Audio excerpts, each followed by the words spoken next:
Okay, Rabbi Sai, we have a very special offering now. I'm going to share with you the most commonly asked question about Tisha B'Av this year.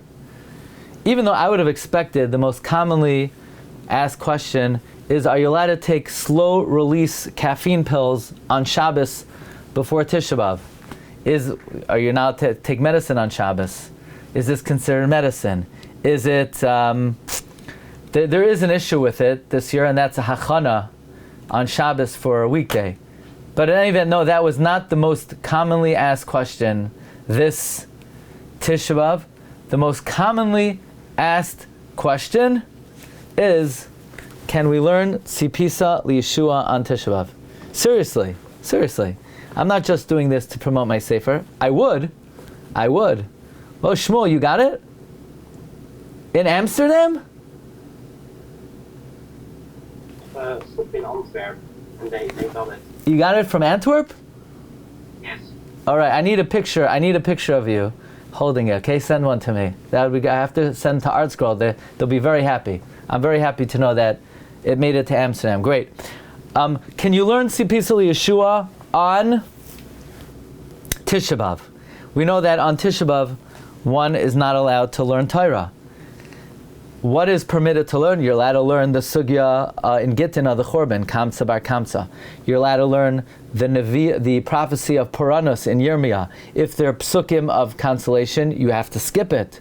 You're allowed to learn Sefer Eov. You're allowed to learn Megillas Eicha. What about Tzipisa Yeshua? Now, I'm very hesitant to answer this question because I am noigei b'davar. I am definitely biased. I would like to tell people they could learn it. I would like to tell people, today, make sure you go out and get yourself Tzipisa Yeshua for Tisha B'Av. So, the first thing I did is I asked the Shaila. I asked Rav Shmuel first in Chicago, can you learn Tzipisa Yeshua on Tisha B'Av? And you know what he said? He said, yes. He said you can learn Tzipisa. He said it's about yearning for Mashiach. That's one of the main objectives of Tisha B'Av.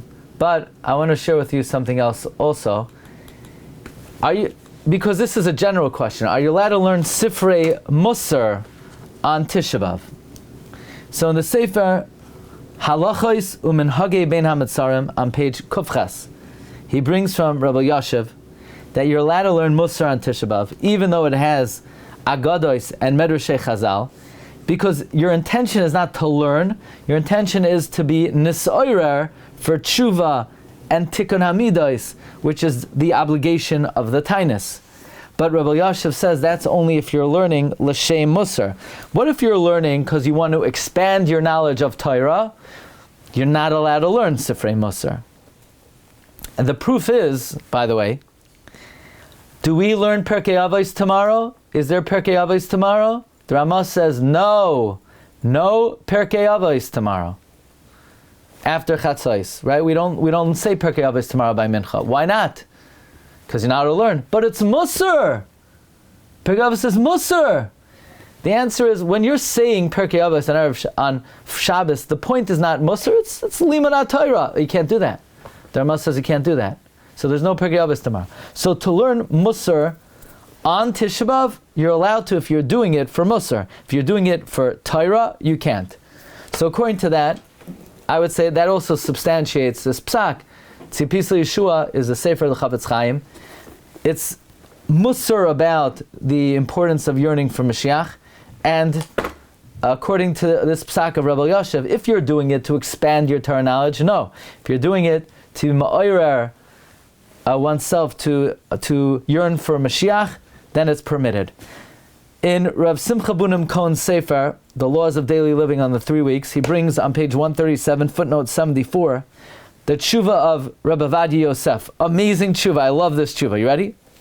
He quotes Sefer Nevei Shalom, Mutter likrois besifrei Musar b'teichachos al avoin.